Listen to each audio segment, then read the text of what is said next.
बोल दे hello hi. ओ Paul good good ओ कर दो हेलो कर दो कर दो अब कर दो हेलो ना फिर हटा दूंगी कैमरे से। हेलो दोस्तों, कैसे हैं आप सब। वीडियो के टाइटल से आपको पता चल ही गया होगा कि आज हम किस पे बात करेंगे। मैं आज आपके साथ शेयर करूंगी अपना रियल पोस्टपार्टम डिप्रेशन का एक्सपीरियंस कि कैसा रहा, क्या दिक्कत हुई। सबसे पहले तो मैं ये बता दूं, इस टाइम पे कोई भी ज़्यादा सपोर्ट नहीं करता है। मेरी नॉर्मल डिलीवरी थी और मेरे साथ डिलीवरी के बाद ना सब मुझे सेम क्वेश्चन बोलते थे, अब तुम्हें किस चीज़ का दुख है, अब तो तुम्हारा बेबी हो गया है, अब तो सारी दिक्कतें ख़त्म हो गई है। अब ज़्यादा थोड़े टाइम बाद बोलने लगे तुम्हें तो कोई पेन नहीं होता, तुम इतनी उदास क्यों, फालतू में ड्रामे कर रही हूँ। ये सारी चीज़ें मुझे बोलते थे और मुझे आज तक ये कमेंट आते रहते हैं। मैं सबसे पहले तो ये चीज़ बता दूँ कि पोस्टपार्टम डिप्रेशन मैटर नहीं करता कि आपको कब हो कैसे हो। मेरी बेबी अब पूरे 14 मंथ कंप्लीट है, 2 दिन बाद इसका 14 मंथ कंप्लीट हो जाएगा और मुझे कभी कभार अभी भी फील होता है कि मुझे डिप्रेशन हो रहा है। ये दिक्कत है। कभी ये मत सोचना कि आपका न्यूबॉर्न बेबी है तो इसलिए आपको डिप्रेशन होगा और आगे जाके डिप्रेशन खत्म हो जाएगा, या फिर अभी नहीं हो रहा तो आगे जाके शुरू हो जाएगा। कुछ टाइम तक ये चीज़ रहता है, बस आपको थोड़ा सा नॉर्मल और आपकी फैमिली को आपको सपोर्ट करना होता है। मेरे कैसे मेरे हस्बैंड ने बहुत ज़्यादा सपोर्ट किया था। उनके सपोर्ट करने के बावजूद मुझे कैसे डिप्रेशन हुआ था और क्या क्या दिक्कतें आ रही थी, मैं आपके साथ आज वो शेयर करूँगी, जो कि आप ज़्यादा नहीं करना। कुछ मेरी ही गलती की वजह से हुई थी जो कि होनी नहीं थी। जब से मेरी बेबी हुई ऑलमोस्ट 3 दिन बचे हुए हैं। 3 दिन के बाद इसका पूरा 14 मंथ कंप्लीट हो जाएगा। सबसे पहले जब ये पैदा हुई थी उस टाइम तक तो मेरे पास बहुत सारे लोग थे, सारी फैमिली थी, सब सपोर्ट करने के लिए थे। लेकिन 12 दिन के बाद सब अपने अपने पर्सनल इशू की वजह से चले गए थे। मेरे साथ कोई नहीं था, मैं यहाँ पे अकेली थी। और मैंने क्या किया था कि मैं और मेरे हस्बैंड दोनों इसी के आगे पीछे रह गए थे, जो इसको चाहिए, जैसा इसको चाहिए और जिस तरीके से ये ना रोए, ज़्यादा परेशान ना करे, उस हिसाब से ही मैंने खुद को भी मॉडिफाई कर लिया था। ये मेरी सबसे बड़ी गलती थी कि मैंने बच्चे को ही अपना सब कुछ समझ के और बच्चे की लाइफ बहुत ईजी करने के चक्कर में अपनी लाइफ को हेक्टिक बना दिया। दूसरी चीज़ ये हुई कि जैसे ये मुझे रात भर जगाती थी फीडिंग की वजह से। मैं क्या करती थी कि रात भर जागती थी, फिर सुबह सो जाती थी। कई बार होता था लंच स्किप हो जाता था, डिनर ब्रेकफास्ट स्किप हो जाता था। तो मेरे अंदर आ गई थी वीकनेस बहुत ज़्यादा, और आपको पता है ब्रेस्ट फीडिंग में ये सारी चीज़ें बहुत दिक्कत देती है। वीकनेस आ गई थी तो मुझे फिर हाई प्रोटीन, एक्स्ट्रा प्रोटीन, बहुत सारी चीज़ें करनी पड़ जाती थी। तो वो मुझसे हो नहीं पाता था बिकॉज कि मुझे बना के देने वाला तो कोई था नहीं। ये मेरी सबसे पहली गलती थी कि कभी भी मेरा सजेशन है कि कभी भी आप ये ना करें कि आप बच्चे को कंफर्टेबल करने के चक्कर में बच्चे के अकॉर्डिंग ही अपना टाइम स्केड्यूल सब कुछ चेंज कर दें। एक नॉर्मल काफ़ी होता है, हाई लेवल पे ना करें। मैंने हाई लेवल पे कर दिया था जिससे मुझे बहुत ज़्यादा दिक्कत हो रही थी। नहीं करो यार ऐसे, लैपटॉप है टूट जाएगा। तो बहुत ज़्यादा दिक्कत हो, मैं कोई काम नहीं कर पा रही हूँ। मैंने सोचा था कि अभी मैं कुछ काम कर लूँ, और ये देखो क्या कर रही हो तुम, मत करो। बहुत लेट आती है और ब्लॉगिंग तक मैं नहीं कर पाती, जो कि मेरा काम है ब्लॉगिंग करना। मैंने ऑलमोस्ट सारा जॉब वगैरह छोड़ दिया है, हाउस वाइफ हूँ, घर से डेवलपिंग करती हूँ। अगर मुझे कोई प्रोजेक्ट मिलता है तो, अदरवाइज मैं नहीं करती। मैंने इस वजह से काम वाम भी छोड़ दिया, जो कि सबसे बड़ी मिस्टेक है। आपको ये काम नहीं करना है। हाँ, अगर आपको इस चीज़ में खुशी है तो आप कर सकते हो, अदरवाइज बिल्कुल मत करना, क्योंकि बाद में रिग्रेट होगा और आपको गुस्सा बच्चे के ऊपर आएगा। तो मेरा क्या है, मेरा तो वर्क फ्रॉम होम चल जाता है और मैं उससे कर लेती हूँ। लेकिन फिलहाल मैंने उसे फ्रीलांसिंग में कन्वर्ट कर दिया है। मीन्स जब मेरा मन करता है मैं तभी काम करती हूँ। वो चीज़ होती है। तो सबसे पहली गलती मेरी तो यही थी कि मैंने जॉब इसके लिए बिल्कुल ही छोड़ दिया, यहाँ तक कि वर्क फ्रॉम होम भी छोड़ दिया। क्यों? क्योंकि ये सिर्फ और सिर्फ मेरी गोद में बैठ के ही सोती थी। मैं कैमरे में बात कर रही हूँ तो उसको बिल्कुल पसंद नहीं आ रहा है, इसलिए वो इरिटेट हो रही है। तो मैं थोड़ा जल्दी वीडियो ख़त्म कर देती हूँ। तो आपको एक काम नहीं करना है। मैं क्या करती थी कि सुबह सुबह अपना सारा काम किया, कभी कभार स्किप भी हो जाता था, मेरे हस्बैंड बिना लंच के ऑफिस चले जाते थे और मेरे को लेकिन कोई दिक्कत नहीं होती थी, इसको कोई दिक्कत नहीं होती थी। मैं इसे फीड कराती थी और उसके बाद 10-11 बजे के बाद मैं जल्दी जल्दी अपना सारा काम खत्म करती थी। सोचो सुबह 5 बजे उठ के, रात को ढंग से नहीं सोए हो, सुबह 5 बजे उठ गए हो और हाँ, तो फिर मैं ये सारी चीज़ें करती थी। और उसके बाद ना सुबह जब 5 बजे उठो तो रात की नींद जब पूरी ना हो तो बहुत दिक्कत होती है। सुबह होती थी लेकिन मैं जैसे तैसे अपना मोस्टली काम 11 बजे तक ख़त्म कर लेती थी। आप सोच सकते हो मैं अपना ऑफिस का काम भी 11 बजे तक ख़त्म कर लेती थी। एडिटिंग, मीशो का एफिलेटेड चलाती हूँ मैं, वो सारी भी चीज़ें भी मैं 11 बजे तक ख़त्म कर लेती थी। तो आप समझ रहे हो क्या सांस लेने में भी दिक्कत होती थी मुझको। 5 बजे से लेकर कंटिन्यू 11 बजे तक सारा काम करती थी, A to Z। कई बार होता था मिस्टेक हो जाता था, कई बार कुछ गड़बड़ भी हो जाता था, फिर मुझे उसको दोबारा से रीशूट करना पड़ता था। और ऐसा इसलिए नहीं था कि मुझे किसी ने बोला था या फिर कर लो इजी रहता, नहीं, ऐसा इसलिए होता था क्योंकि 11 बजे के बाद इसको नींद आती थी दोबारा से और ये बिना मेरे बिल्कुल नहीं सोती थी और फिर मुझे इसके साथ लेटना पड़ता था और जिसकी वजह से मुझे भी नींद आ जाती थी तो मैं भी सो जाती थी, तो मेरा टाइम क्रॉस हो जाता था। तो इसीलिए 11 बजे से लेकर शाम के 3 बजे 4 बजे तक मेरा हेक्टिक टाइम जाता था। अब सामने वाले को क्या दिखेगा कि मैं 11 से 4 तो फ्री हूँ, मैं तो आराम कर रही हूँ, पर ऐसा नहीं होता था क्योंकि माइंड में पूरा चलता रहता था कि मुझे ये काम करना है, मुझे ये काम करना है। और जो सुबह 4-5 घंटे जो मेरे को हेक्टिक होता था वो पूरा दिन खराब कर देता था, पर मुझे इसके चक्कर में बॉडी पेन थोड़ा आराम मिल जाता था, बस एक वही सहूलियत होती थी। और मैंने इसको 1 साल तक उसी तरीके से पाला।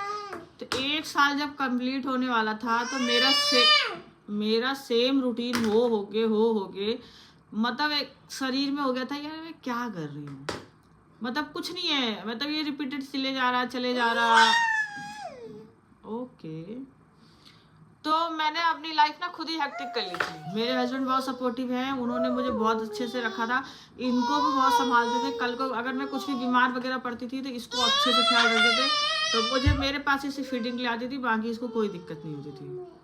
तो वो चीज़ था, लेकिन फिर भी मैंने जानबूझ के बोल लो या अपनी सहूलियत या इसकी सहूलियत, मैंने ये वाला रूटीन चूज़ किया जिसकी वजह से 1 साल जब कंप्लीट हुआ ना तो सेम रूटीन की वजह से मेरे शरीर में वीकनेस आ गई थी। मेरा शरीर एकदम ऐसा हो गया था कि क्या है, मतलब मैं मशीन हूँ जो चले जा रही फ्रस्ट्रेशन। तो मेरा असली डिप्रेशन अब जाके निकला था। पहले तो था क्या होता था कि मैं अकेला फील करती थी, मेरे हस्बैंड छुट्टी ले लेते थे, मैं अपने बात कर लेती थी, वीडियोस वगैरह बनाती थी तो बिजी रहती थी, तो उस लेवल का डिप्रेशन मेरा पहले नहीं हुआ था। लेकिन जब मैंने सोचा कि मैं अपने काम को बढ़ाऊँ, क्योंकि 1 साल हो गया मेरा ना यूट्यूब मोनेटाइज हुआ है, ना ही मेरा इंस्टाग्राम से अच्छी अर्निंग हो रही है, और मैंने इसकी वजह से फ्रीलांसिंग भी जॉब कर दी है, तो मेरी अर्निंग अब काफ़ी हद तक कम हो गई। पहले मेरी अर्निंग अच्छी खासी थी। अब मेरे को ये हो रहा है कि मेरी अर्निंग रुक गई है तो मुझे अर्निंग अपनी बढ़ानी चाहिए, तो मैं वो चीज़ करूँ। अब मुझे समझ में आ रहा है कि जो मैंने 11 से 4 का रूटीन इसके लिए बनाया था वो मैंने बहुत गलत किया था।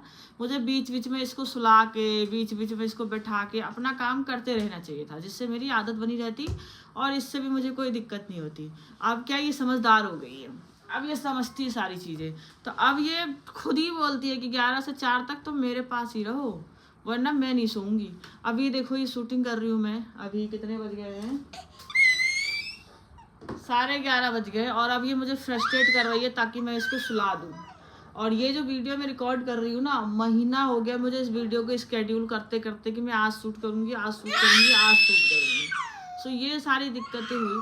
तो ये टाइम स्केड्यूल बिल्कुल मत बनाना, अपना टाइम अपने अकॉर्डिंग कंफर्म रखना कि हाँ ठीक है, और इसको सुलाना हो और आपको लगे कि मैं मैनेज कर सकती हूँ तभी ऐसा करना, लेकिन पूरे 1 साल तक तो बिल्कुल मत करना। मतलब हर 2 से 3 दिन कर लिया कि भैया बच्चे के साथ सो गए, क्योंकि आपने एक चीज़ नोट किया होगा, आप बच्चे के साथ लेटोगे ना और उसे बार बार फीड कराते रहोगे, बार बार सुलाते रहोगे, तो वो पूरा दिन सो सकता है, उसको कोई दिक्कत नहीं होगी कि वो ना सोए, वो पूरा दिन आराम से सोएगा और आपको कोई परेशानी नहीं होगी। फिर आपको लगेगा मुझे ये कर लेना चाहिए था, मुझे वो कर लेना चाहिए था, तो दिक्कत इसको नहीं, दिक्कत आपको होगी क्योंकि आप ओवर थिंकिंग करोगे। तो ये चीज़ बिल्कुल मत करना। ये मेरी सबसे बड़ी प्रॉब्लम थी कि जो मुझे आज 1 साल प्लस होने के बाद कभी कभार फील हो जाता है कि मैं क्या कर रही हूँ, मैं अभी तक वहीं स्टक हूँ। अभी मेरे अकाउंट में थोड़ा थोड़ा ग्रोथ है, एकदम थोड़ा थोड़ा माइनर ग्रोथ। तो मैं परेशान हूँ कि मैं इसको कैसे सही करूँ कि मेरे को ये ग्रोथ मिले, ज़्यादा अर्निंग नहीं मांगती मैं, बस मैं चाहती हूँ कि मेरा यूट्यूब मोनिटाइज हो जाए, मेरा इंस्टाग्राम 10K प्लस कर दे, ताकि मुझे प्रमोशंस वगैरह मिले तो मुझे भी अच्छा लगेगा कि हाँ वर्थ इट रहा, मैं भी अपना जो मेहनत कर रही हूँ। बट साल भर से पहले ही मैं स्टार्ट कर रही हूँ और अब ऑलरेडी 1 साल हो चुका है और अब इसका फेस देख रहे हो आप। तो ये सारी चीज़ें थी। तो हाई लेवल डिप्रेशन तो मुझे नहीं हुआ, बट मैंने पता नहीं क्यों अपनी ही गलती से डिप्रेशन का एक नया रास्ता पैदा कर दिया है, जिस पे मैं काम कर रही हूँ। अभी मैंने 1 महीना लगाया इस वीडियो को शूट करने के लिए, ना जाने अगला वीडियो कब शूट होगा, और मैं जब शूट करती हूँ ना तब ये यही हरकत करती है। तो देख रहे हो इतना प्यारा चेहरा है, कैसे इसको मारूं और कैसे इसको जबरदस्ती बैठाऊं। अब मेरा मन नहीं करता कि मैं इसे किसी और के पास भेज दूं। ये बता रही है कि इसके बाल काट दिए गए हैं और ओ बाल कट गए, ओ कट गई।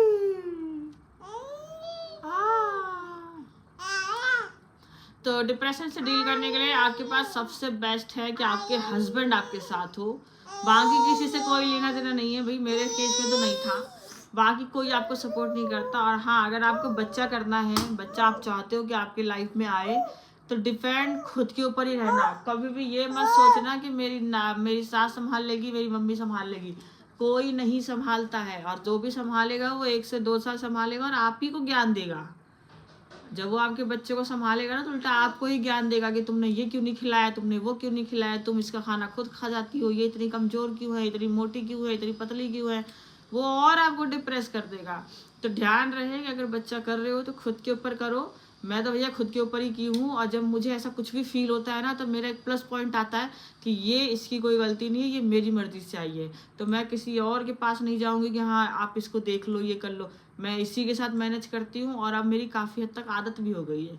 एक्स्ट्रा काम करने के लिए मुझे दिक्कत होती है, क्योंकि एक्स्ट्रा काम है ये कैमरे में रिकॉर्ड करना, जो कि इसको बहुत पसंद है, और कैमरे के सामने आके बैठ जाती है और देखो बोलती रहती, मुझे बोलने का मौका नहीं देती।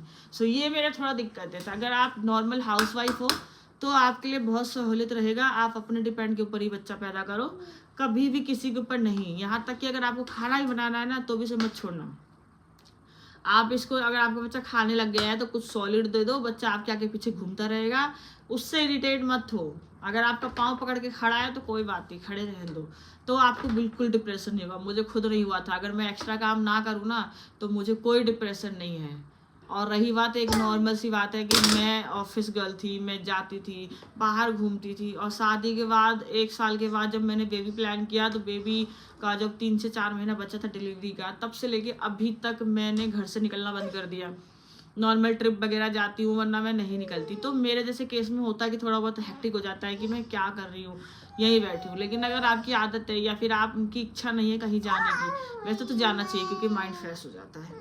और ये बात हस्बैंड को भी समझना चाहिए कि लेके जाएं बाहर। लेकिन अगर फिर भी किसी रीजन से है कि आप अंदर ही रहना पसंद करते हो, फ़ोन है, टीवी है, तो आप मस्त रहोगे। एक्स्ट्रा काम नहीं कर रहे तो एकदम फ्री रहोगे। सो ये चीज़ बिल्कुल भी नहीं करना कि हाँ आप दूसरे के ब्याह पे बच्चे पैदा कर लो और उसके बाद जब बच्चा आपको परेशान करे तो वो नहीं आ रहा पर संभालने, वो नहीं आ रहा संभालने। ऐसा नहीं होता, कोई नहीं संभालता। और अगर गलती से कोई संभाल भी लेगा ना तो 1 से 2 साल। सो आज के लिए इतना ही, मिलते हैं नेक्स्ट वीडियो में। और कमेंट में बताना आपको कौन सा पार्ट अच्छा लगा, और कुछ भी अगर हेल्प हुई होगी तो उसके लिए भी कमेंट करना।